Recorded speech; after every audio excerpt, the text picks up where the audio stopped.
What is really going on? What is going on? Have you heard people asking this? Have you asked yourself that? Well, in today's video, I'm going to give you my answer. I'm going to tell you what I think is going on. And that is, I believe truly that we are now in the storm that the president talked about years ago while surrounded by military men and their wives. Do you guys know what this represents? Tell us, sir. Maybe it's the calm before the storm. What's the storm? Could be the calm before the storm. What storm is We have the world's great military people in this room, I will tell you that. And we're going to have a great evening. Thank you all for coming. What storm, Mr. President? You'll find out. You remember that? Well, here it is. We are now going to see the Q plan. The Q plan for arrests and the attempt to save the United States. It is happening right now, and it's going to become more and more obvious as time goes on. That's what I'm going to be talking about, along with some up-to-date news items, some history and background of the people involved, all of that. But before I get going, I just want to let everyone know I've revamped my website. This is what the blog page looks like right now. It's the latest entry. Incidentally, Twitter has banned links to my blog, saying that it's potentially harmful, censorship of the truth as the storm rolls out. On the last page, the contact and support page of my blog is where you can find information on how to write to me or make an online digital contribution to my work. I have this secure payment set up once again, and thank you to everybody who has contributed. One more tiny bit of business before I get into the meat of this video, and it's right here. On my BitChute videos, I always say that I put links in the description box. This right here is the description box. You notice it has this little more with a plus sign.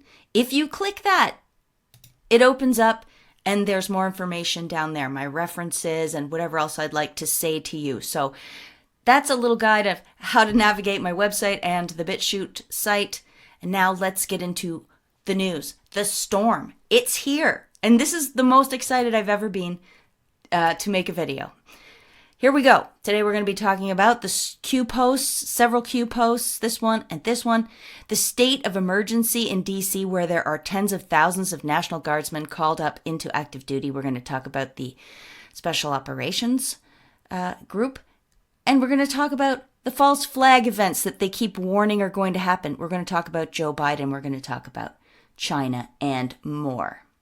One thing that's important as a little teaser before we get into the other subjects is this.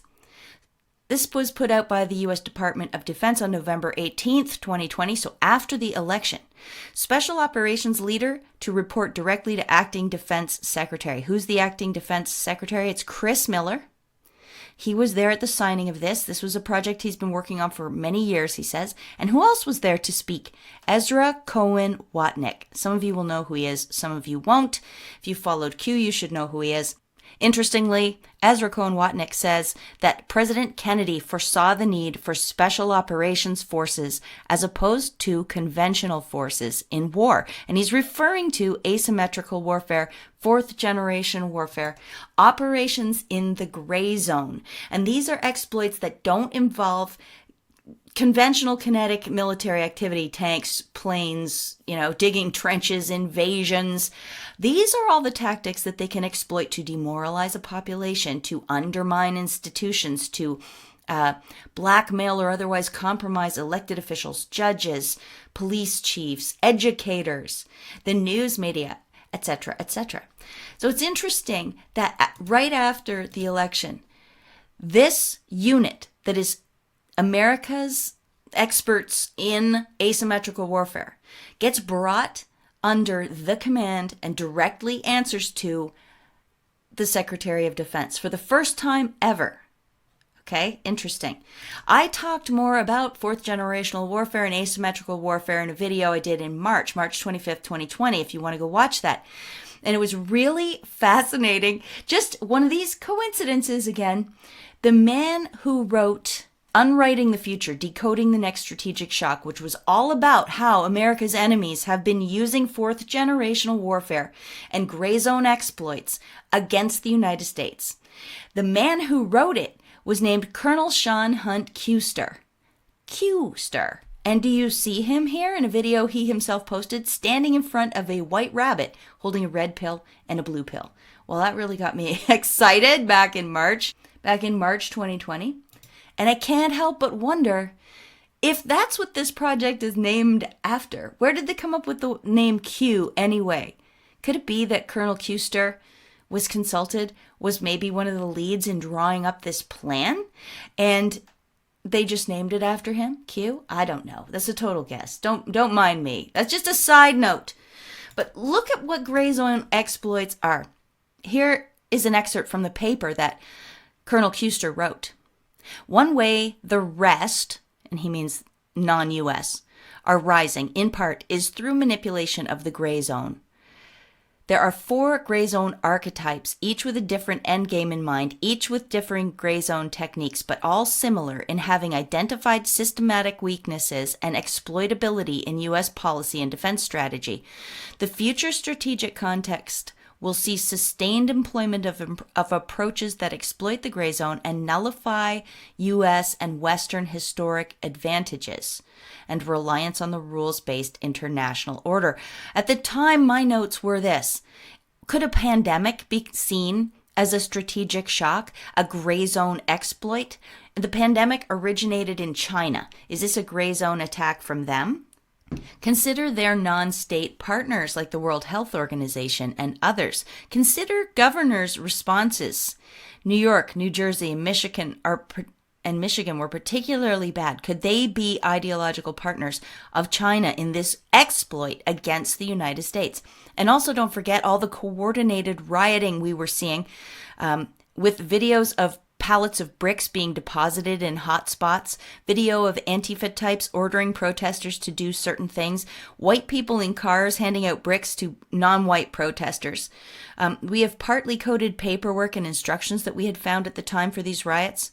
So are the riots and the pandemic both strategic shocks meant to weaken the United States? Are they gray zone exploits? And if so, who is benefiting from them? Keep all of that in mind as we go forward here. The first thing, Trump declares state of emergency in Washington, D.C. ahead of Biden's inauguration. This was January 11th that he declared the state of emergency. So who gets to command the National Guard under a state of emergency? Well, it just so happens in D.C. it's always federal. In the D.C. region, these are always under the command of the federal government. But I kind of think that we're already in a state, the United States is already in a state where the military is making the calls. So in fact, Christopher Miller could very well be the most powerful person in the United States right now. And the left, the Democrats, whoever it is that is the enemy of America, who wants to bring her down through these gray zone exploits, I believe they are freaking out. They're panicking. So the news is trying to control the narrative to make it look like in a certain way. And in the meantime, there are operators working in the background to pull off, yes, the plan, the Q plan, which is actually a military plan, which is actually a 4th generation warfare plan to save America. All right. So what are they doing? The left is trying to claim that the National Guard is there because they're expecting major protests. They've been putting out all these news bulletins that are just insane sounding. This one, DC is preparing for January 20th worst case scenarios, including snipers targeting inauguration dignitaries, suicide type aircraft entering Washington's restricted airspace, and even remote powered drones attacking the crowd. I mean, they're going really, really far with trying to scare people away from the inauguration. Now, I have several guesses as to why this would be. One, to cover up the fact that Biden was illegitimately elected and nobody would care about this inauguration. Record small-sized crowds, right? Well, they've got that covered now. I think they also want to prepare the public for any fighting that might happen in the Capitol that may not be protest groups. It may be state actors. It may be organized state, foreign funded troops within the United States that fight and battle. I think things are going to get really, really crazy. And the news media is trying to prep the public mind in such a way that they can hold the narrative for themselves. They've got these ridiculous people called the Boogaloo Boys, who, by the way, aren't even, they're not pro-Trump at all, which they admit. Even the news has to admit. But look at just 10 seconds, okay, to get a load of these guys. We come in peace. We do not intend to commit violence. But I am pleading with you, with tears in my eyes and cracks in my voice. If you continue to oppress the American people, they will remain rational no longer. Thank you. Are we really supposed to be afraid of them? I don't know. Maybe they are scary. They seem kind of unhinged. Here's another thing they're warning the public with. New terror threat points to plot to surround Capitol, lawmaker says. They've said that the insurrectionists, the people who stormed the Capitol, were going to try to kidnap and assassinate Congress people. I mean, none of this even came close to happening. They've trotted out their old friend James Comey onto Jake Tapper, saying that the January 6th protests were planned, which they were, but not by Trump supporters, not by your average patriot. They weren't. I put up a link on my blog to this interview with Michael Yon. This is from the Epoch Times. He said he witnessed it too. He's been covering war and protest movements for decades, and he said, no doubt, it was Antifa, and they were trained. They were trained in what they were doing. They were organized. It's a very interesting interview. You should go watch. But all of this is to say that there is something underway. There are two sides to this battle. There are the patriots and regular Americans who just want a peaceful life. And then there really are insurgents, most of the time using asymmetrical warfare tactics, but sometimes using revolutionary tactics like the burning and looting we saw in the summer, and like whatever shenanigans and destruction we saw at the Capitol the other day. Both are happening. As for the patriots, this is a meme that's going around. This was one of the ladies that went into the Capitol on January 6th because a lot of people went in because the doors were open, and I think they believed they had permission. So, yeah, there's your insurrectionist Trump supporter right there. Be scared. Be very afraid. Now, all that being said, there are real protests being planned. Here's some posters by Antifa that were put up around Sacramento, California. Here's one from Portland.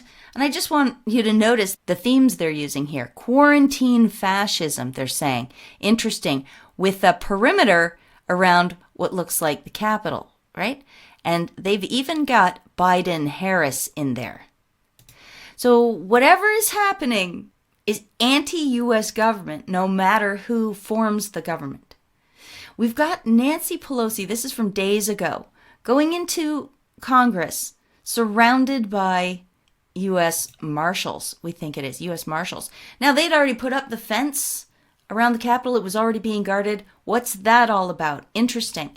Whatever's happening has caused Joe Biden to postpone his rehearsal. They postponed it from the day it was supposed to be, and they were having it today. And, oh, wouldn't you know it, fire breaks out, alarms go off, and everybody scatters. The rehearsal is more or less ruined by that.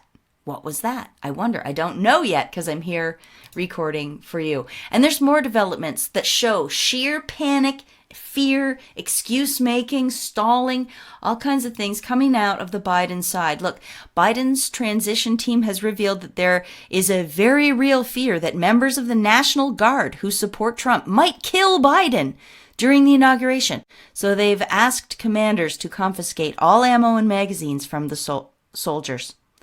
Biden's transition team asked if it would be possible to determine which soldiers voted in GOP primaries or who have contributed to GOP candidates, so commanders could station them away from the president-elect.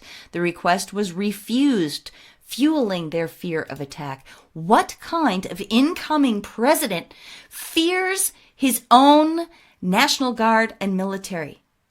And they're blatantly dividing this on partisan lines. They figure, they are trying to portray to the public that military members who support Trump will be actively hostile to the point of committing murder, assassination, to that point against Joe Biden. What are they really afraid of? Why are they trying to purge the military? That's what that looks like to me. They're trying to purge the military. When Ukraine was kind of taken over by the globalists led by George Soros back in 1991, they fired 600,000 military men. Why? Well, it's like any communist purge. You've got to get rid of anybody who might want to stick with the actual constitution of the country or the rule of law. That's what they fear. They don't really fear assassination. They want ideological purity for their side, for their way of thinking. That's what I think. Also this, the Biden team is building this structure out in front of the White House for some reason. And it's not unprecedented. Bill Clinton built this very same structure, it looks like, back in the day.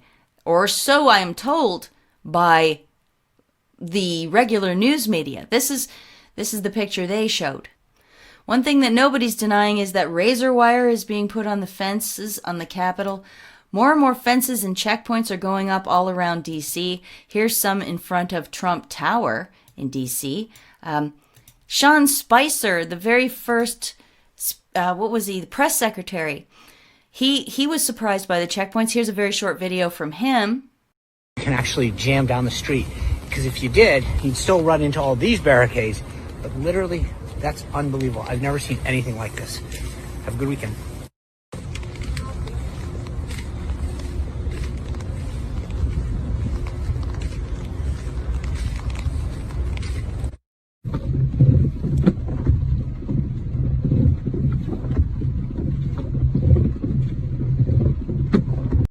That's what it's looked like in other incidents of martial law that I know of. That's exactly what it looks like. Okay, if the military can stop and search you, and if they answer to the Secretary of Defense, and not the police, not anybody else, you're kind of in a martial law scenario already, I think. Now, don't forget, there was a whole bunch of other things I went through about what's happening in D.C. and what's happening in general in my last video, the Deep State's Insurrection Act. Things like Nancy Pelosi not showing up for the handing in of the articles of impeachment. That was a little bizarre, and all kinds of other things. So add what I'm saying today to what I said in my last video, and I think the picture starts to become clearer. Here's one of the Q posts I want to talk about. The red lines. In my last video, I said we might have gotten to red 4, but I listened to a video with Dave and Dave, X22 Report and Praying Medic, and they were talking about how these red lines, these red markers, may not go in this order. What they are is sort of triggers. They're kind of triggers for reactions. So if POTUS loses his Twitter, then there's a certain reaction that has to take place, and the same with the rest of them. In my last video, I threw off a comment that said USS Castle Rock is something to do with the Coast Guard. I really don't even know what I was thinking, because USS is usually United States Secret Service. And Castle Rock could have something to do with the White House. I thought, I don't know why I said Coast Guard. It just rolled off my tongue. But I did get some more clarity on this after posting my video. Someone on my blog posted this. I'm an ex-nuclear reactor operator subservice. Castle Rock is a reference to the Strategic Nuclear Command Center in the mountain in Colorado. Castle Rock, Cheyenne Mountain Complex in Colorado. Now, it was said that Trump went there in his plane on the weekend. Possible. I don't know. I can't confirm that. Cheyenne Mountain became active again in May 2020 after kind of being left lingering and unused. Isn't that interesting? Now, they said that they were reactivating it because of the coronavirus. And you see, it's the North American Aerospace Defense Command Complex. It was designed to ride out a nuclear attack. The base was closed in the 2000s but reopened due to COVID-19 pandemic. The base will take over air defense for the nation in case the primary base closes due to illness, or maybe in case there's a storm, in case there is a breakout of hot war or other terrorist attacks, real ones that threaten the chain of command, that threaten the U.S. military functionality inside the USA. I don't mean to scare you, but I truly believe that this Q plan is on. And the reason the Q plan was even come up with in the first place was that there were real, extreme, dangerous threats to the United States, both within and without. And it's looking more and more like that's emanating from China. Also, Cheyenne Mountain Air Force Space Command is at Peterson Air Force Base, Colorado. So this new unit that Trump empowered when he first came on, which can operate in the same area, but separate from the other units. Like, maybe he could create a clean team when he creates a new whole department like that. Speaking of them, this was an interesting tweet on January 15th from U.S. Space Command, senior enlisted leader. Boom. And incidentally, there was another tweet on the same day by another commander. I forget of what. I couldn't find the tweet again because I'm booted off Twitter. Where he said he was getting his popcorn ready. And that's a thing that's big in the Q movement. Get your popcorn. The show's about to begin. The movie that he said he was going to watch while eating his popcorn was called Midway. I watched it. It's about Pearl Harbor, and it's about the failure of intelligence that kept allowing the U.S. to get attacked, surprise attacked. They shouldn't have been able to surprise attack the United States that way, right? So in the movie, though it's just a small part, they do talk about a quirky signals intelligence unit that operates on its own. It's full of eccentric people, not trained military, just a collection of people that seem to be adept at reading the tea leaves, so to speak. And they were integral.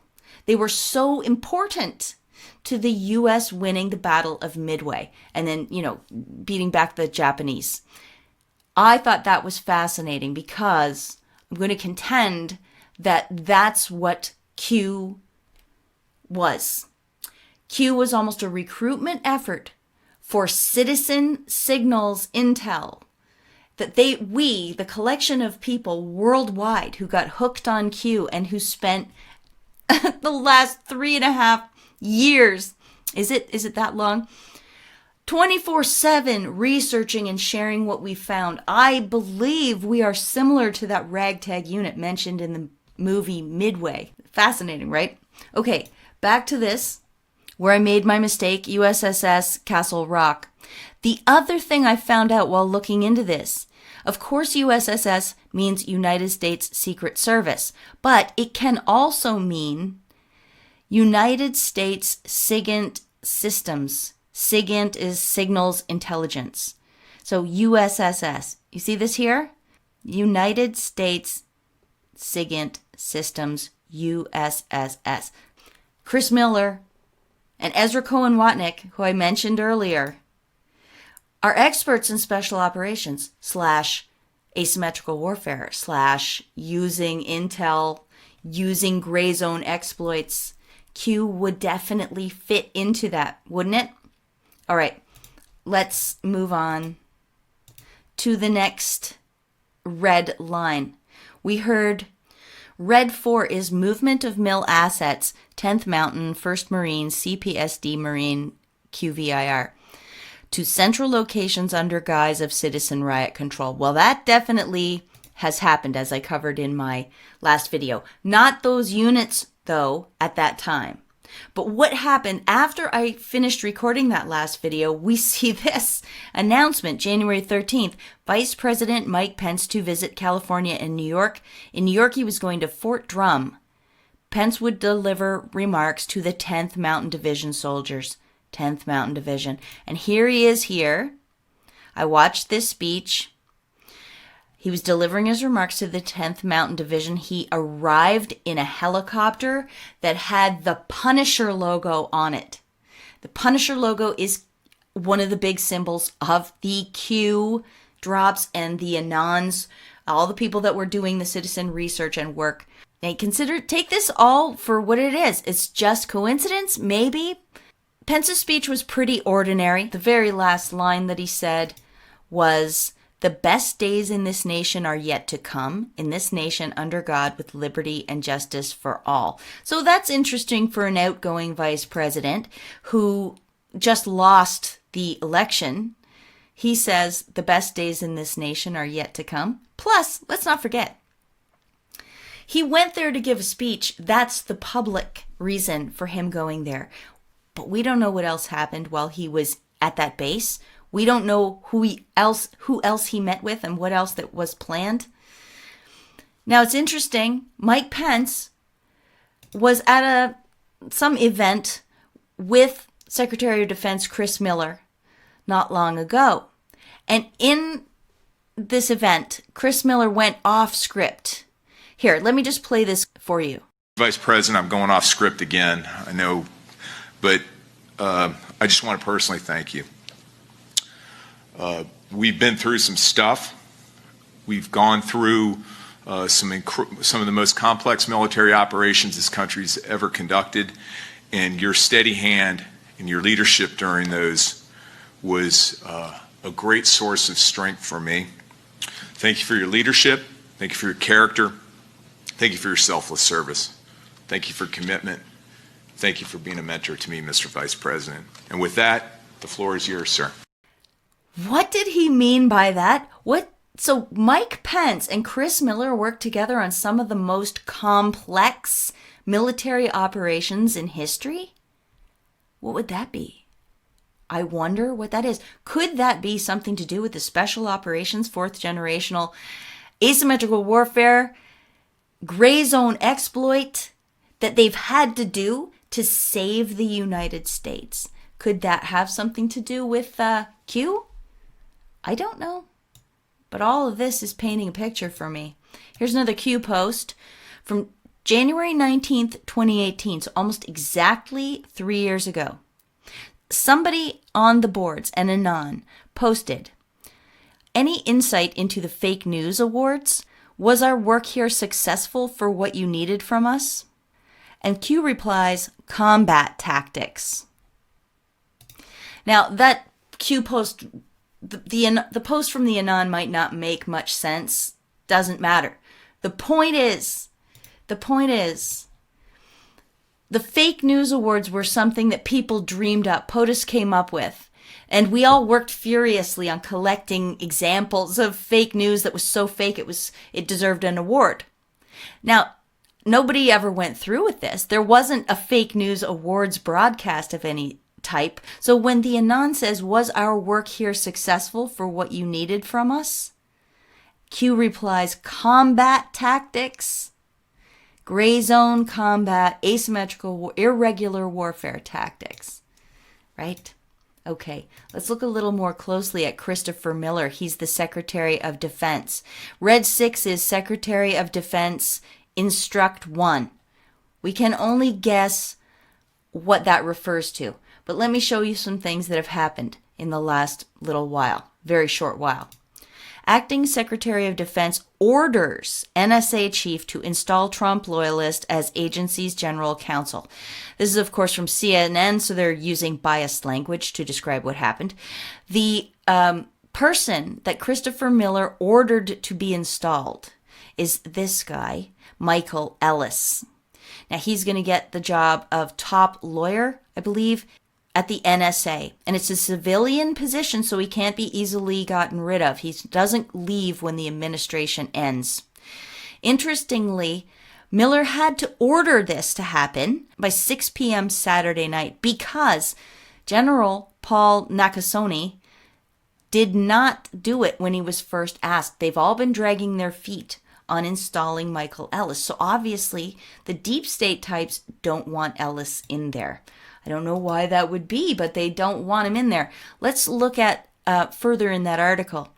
It says that when Ellis was nominated back in November, Democratic Senators Mark Warner and Jack Reed requested an investigation from the Pentagon's acting inspector general, saying that Ellis didn't have the experience for the job and the timing was weird and all these other excuses why Ellis shouldn't be immediately approved.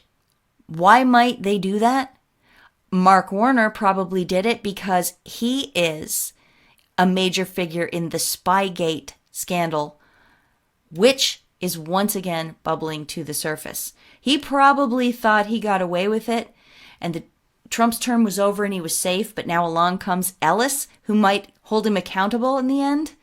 We don't have time to get right into what Warner's role was in all this in this video, but suffice to say, the swamp will always fight to save itself. Anyway, Ellis is now installed. It happened.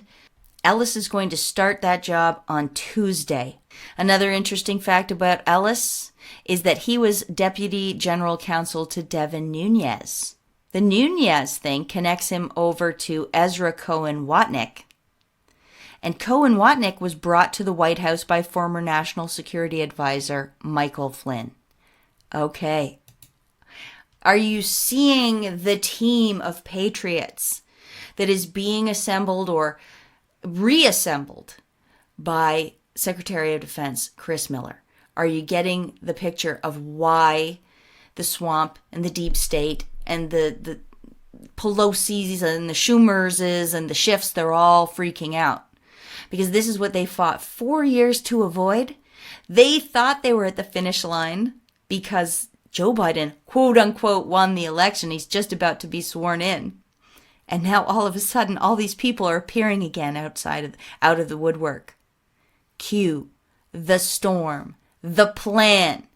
This whole thing, what I have no doubt in my mind anymore at all, was a military operation. It was an asymmetrical warfare operation. All right, I keep saying it, but I'm stoked today. Things are really happening. The appointment of Ellis really upset Alexander Vindman's wife, which I find hilarious because here we have another huge swamp creature. You remember Vindman? I call him Doughboy. He was an impeachment witness. I did a whole big story on him in Next Generation Corruption. This is my video from November 2019 if you want to learn more about him. And it also really upset Nancy Pelosi, who sent a letter today demanding a halt to attempts to install Ellis as the lawyer for the NSA. Hilarious. The swamp is freaking. Why is the swamp freaking out? Why? Because the plan is happening. So Christopher Miller, by the way, is in charge, ultimately, I think, of all the National Guard troops in D.C. This article from WAMU 885, it's a university radio station, but they collected up other articles to back up what they're saying here. They say the Secretary of Defense needs to approve the deployment of National Guard troops from any jurisdiction at federal land like the Capitol complex. Other published reports assert that Miller spoke with Vice President Pence about the decision as a courtesy, but not as a request for permission. The Secretary of Defense is in charge here. All right, what else have I got? One more Q post from March 2018.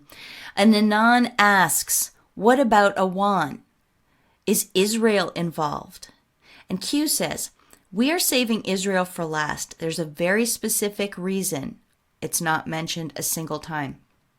Well, here is something else that Secretary of Defense Miller instructed, just like it says here on Red 6. On January 15th, Miller instructed that Israel come under CENTCOM responsibility. I guess this is brand new. So what is this all about? I have no idea. But with just days remaining, supposedly, in Trump's administration, they all of a sudden shift Israel to CENTCOM responsibility. Why would they do this if they were outgoing? If they thought they were leaving office, it would be a piece of cake as far as I know, for the new administration to just switch it back. So they must believe they're not leaving, is my point here. The current administration must believe they're not leaving the White House. Oh, yes, and just to confirm, because it says Pentagon shifts Israel to CENTCOM, who is in charge of the Pentagon? It's the Secretary of Defense, and that is Christopher Miller. We are truly in the middle of it right now. Let's talk about China. This is from yesterday. Breaking. DNI Ratcliffe drops bombshell report, alleges China interfered in the 2020 election. But what the worst part of this is, because probably people could guess that yes, China and other nations tried to interfere in the 2020 US election. The bombshell to me is that the CIA, the analysts at the CIA, knew this information about China's asymmetric warfare, their attempts to disrupt the election. They knew it, but they suppressed it. They sat on it because they didn't like Trump. Or perhaps because China paid them to do so. Who knows why? But this has just come out yesterday, and it is a major bombshell. It really amounts to the CIA helping China undermine the security and the sanctity of the U.S. election. There's also this. This is from February. Pompeo met with 44 governors at the National Governors Association winter meeting, and he told them that China is watching them, China is grooming them, China is trying to influence them and the people who work with them. Pompeo said, they've labeled each of you either friendly, hardline, or ambiguous. I'll let you decide where you think you belong on that list. Someone in China already has decided. Many of you, indeed, in the report are referenced by name. And in fact, whether or not you are viewed by the Communist Party of China as friendly or hardline, know that it's working you, that it's working the people around you. Pompeo put them on notice because if they were smart, they'd realize that that also means that Pompeo and the State Department of the United States is also watching you, governors. And then we saw how the governors all acted during coronavirus. Did they go China style, authoritarianism, with hardcore lockdowns and crazy enforcement of nonsensical and tyrannical rules? Or did they allow their people freedom? Were they trying to be more sensible about it? So not only was China watching these governors, but the State Department was too, and I believe the fallout is going to hit them as this storm rages on. Fingers crossed. And the big one is Joe Biden and his ties to China.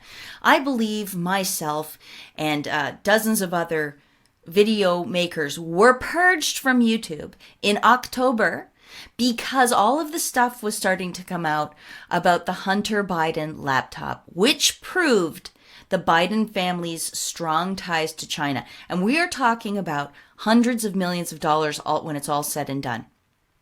Also, the laptop contained many other things, ties to Ukraine and the whole scandal that's going on with that, and how they tried to take Trump down by using witnesses from the Ukraine embassy and people familiar with Ukraine and this phone call with Zelenko. You remember all that? That's Ukraine.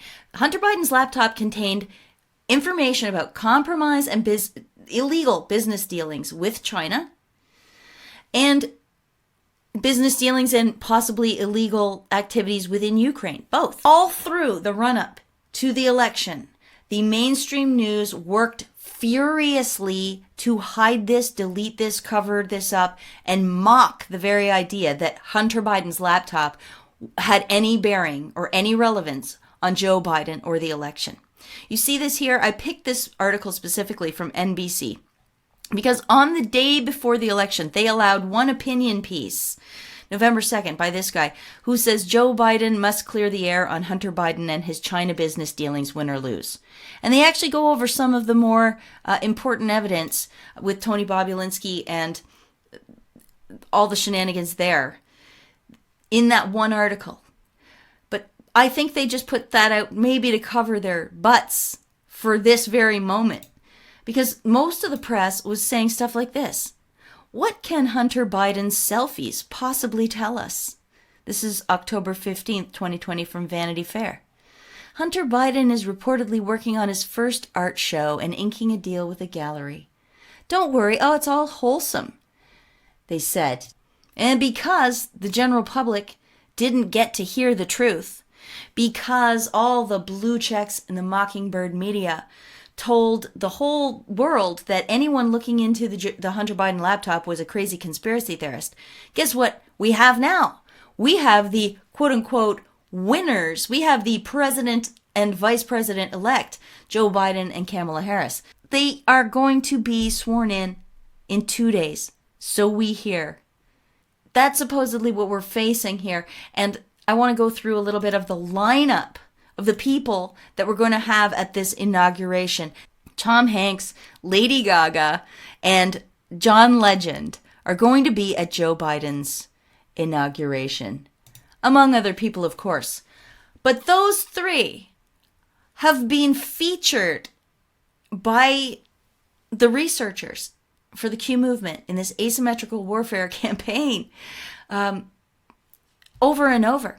I did a huge video called To Serve Man where I went in and talked about the strange relationship between Joe Biden and Lady Gaga, and it continues. It continues to this day. There's more celebrity kind of recycling the same old swamp creatures over and over that is attached to this Capitol lockdown. Here is a tweet from Nancy Pelosi on the 16th. She's here greeting the troops and being all friendly with them. You see this? And she says, "Today it was my honor to join Chef Jose Andres and World Central Kitchen to provide meals to our heroic National Guard troops who are keeping congressional communities safe during this difficult time." She's there sucking up to them. She's there for a publicity stunt. But she mentioned Chef Jose Andres and World Central Kitchen. I did a whole video about him. It's this one. Human misery for fun and profit. Clinton, O'Brien, Andres, and Epstein. The swamp loves disaster, I said. I talked about how Jose Andres was connected to the Clintons through various charities. Major scam with 501c3s and supposedly humanitarian organizations going on there. You can go back and watch that if you want. But of course, wouldn't he show up feeding the National Guard? I mean, I'm pretty sure they have their own way of doing that. What's he doing there? Well, the answer's the same as what are they doing here at Joe Biden's inauguration? What the heck? Why are all these people reappearing? Because the swamp protects the swamp. They're like a cult. They're a club. And their club is quite sick and satanic, if you ask me. And you can see that these are some huge names. These are some well-connected individuals that all have each other's backs. And in February 2018, Q asked, how do you break up something this big? What happens if low, mid, senior, non-corrupt patriots learn that they were sold out? What happens? Who is waiting with open arms with a plan to reorg under a single entity with direct oversight by trusted patriots? Who are trusted patriots who understand intel collection? I say it's the Special Operations Group, the one that just came under the command of John Miller and I guess maybe Ezra Cohen Watnick. I say it's them. And I say they made Q as sort of the same kind of thing they did in the Battle of Midway. They needed fresh signals intelligence because the system they had wasn't working. Whoever was involved in intelligence and signals data collection before Pearl Harbor was corrupt or incompetent. So they needed a whole other group. And where did they get them? They just got them from interested, patriotic individuals posting on a message board. And they used that to get word out, to find the data points that they might have missed, like just crowdsourcing.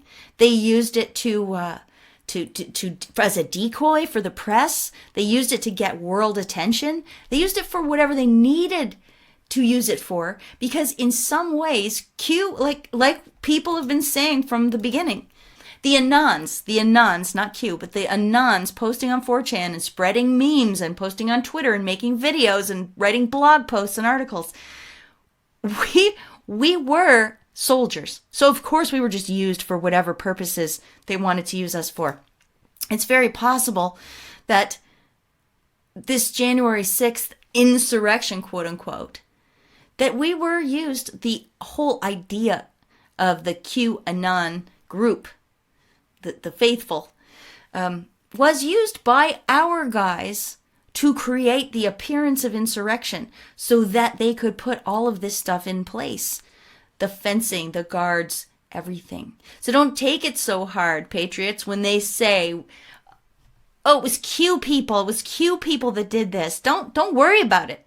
That might be part of the role of QAnons, the Anons in the first place, was to gather there on that day to allow phase 1 of the final stage of the plan to begin. I don't know. I'm just guessing. Okay, what have I got here? Yeah, this is interesting. Critics warn National Guard lacks exit strategy for presidential inauguration. They just say in here that the troops don't really know what success will look like. We're not really positive when we're supposed to leave, like right after the inauguration or what? Nobody knows. Yeah, nobody knows, because who knows how long it's going to take to finish the plan. And I warn you, like, I have no idea, but I'm not imagining that it's going to be quick. This just happened this morning. The communications was cut off for Antifa. Andy No, who has been reporting exclusively on Antifa for years, says Antifa Portland's Telegram channel has been deleted for violating the terms of service. For many months, they used the channel and Twitter to coordinate criminal activities and riot plans.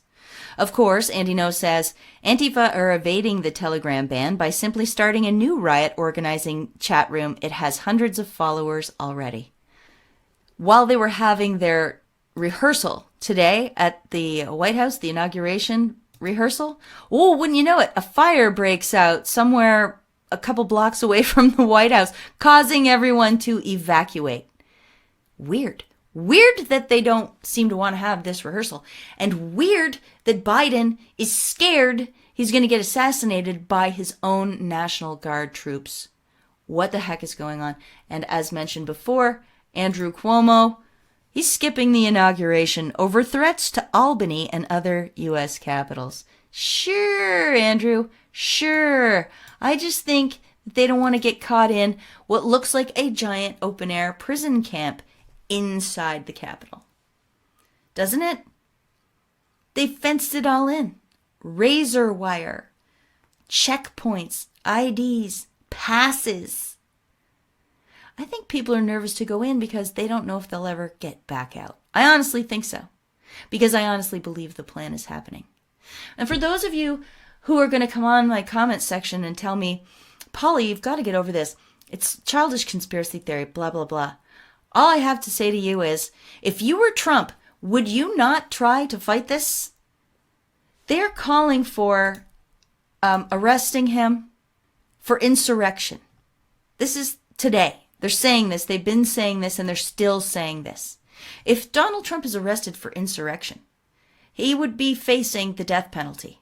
I mean, Trump himself put back the death penalty, firing squads, hangings, all of this. His administration made that possible, if you recall. Why would Trump possibly give up? Why would he give up if he knows that that's his fate? Oh no, this isn't over. The plan is happening. I know it. Now, just as I wrap up, I want to bring your attention to this. January 19th, all of these were January 19th. 2 of them from 2018, 1 of them from 2020. Remember this day, Q posts. We are with you, Q posts. The Great Awakening, Q posts. There's many, many other Q posts I could bring you here that would blow your mind, but there's not time. You're going to have to go look for yourself. You're going to have to listen to David X22 Report, SGT Report, Praying Medic, Martin Getty's. There's so many more I could name, and I apologize for not naming more. There's so many good ones. But you're just going to have to get up to speed on it, because it's happening. Here's the shape of it. The National Guard have the Capitol. There's tens of thousands of them there. It's surrounded with razor wire and fencing and checkpoints. On this side, on Trump's side, we've got what looks like a strategic declaration of emergency to empower the Secretary of Defense to take command of all of these troops. We had them bring the Special Operations Group under his command just last month, just in November. We found out that these two, Mike Pence and Chris Miller, have a connection. And they've worked on the most complex military operation in the country together. What is that? Ezra Cohen Watnick and Chris Miller are connected.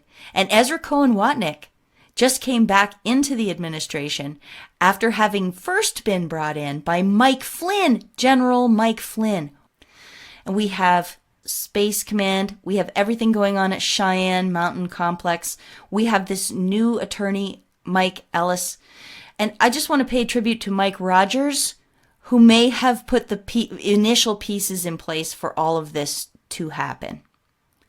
And all of these guys, may or may not be involved in this Q operation, which looks to me like a gray zone exploit, fourth generation, asymmetrical warfare operation for the good guys. For the good guys. And I'm so stoked to have been a part of it. The other people who've been with this journey, and there are hundreds of thousands, probably millions of people that have been with Q since the beginning, or at least have hopped on board since it started. Oh my goodness. Do you feel it? This is intense. This is what we all dug, memed, and prayed for all this time. And it really feels like it's happening. Now I had more on this graphic about the scum side, the deep state side, Biden and all the warnings of the false flag events and the use they're making of this virus to lock everybody down. We have the China influence in all of it. Fake news, Antifa, Nancy Pelosi, the swamp in DC, the swamp in banking, the swamp in the media. We have Hollywood and we have the globalists. Yeah, well, they're going to lose. But they're trying to hold on to the narrative that the National Guard is there to protect them. It isn't. It isn't. It's the plan. The storm is here. We're here. Let's see how it goes. My eyes are glued to these developments, and they're going to be glued to these developments over the next however long. It's really hard to stop and make a video because I just want to see what happens next. I'm so excited. Before I go, before I stop talking, please remember that you can support my work online through digital payments again. If you go to my website on the contact page, amazingpoly.net, on the contact page, you can leave me a contribution there. Or, of course, I still love to get letters and packages. Thank you so much to everybody who has. It has brought us here. It has brought us where we are today. And you know what? There's going to be an exciting future. There really is. The best really is yet to come. I can't wait to be part of that too. And I have big plans for once these enemies are defeated. Thanks for sticking with me today and always. Thank you so much. I'm going to stop talking now. Until next time, peace out.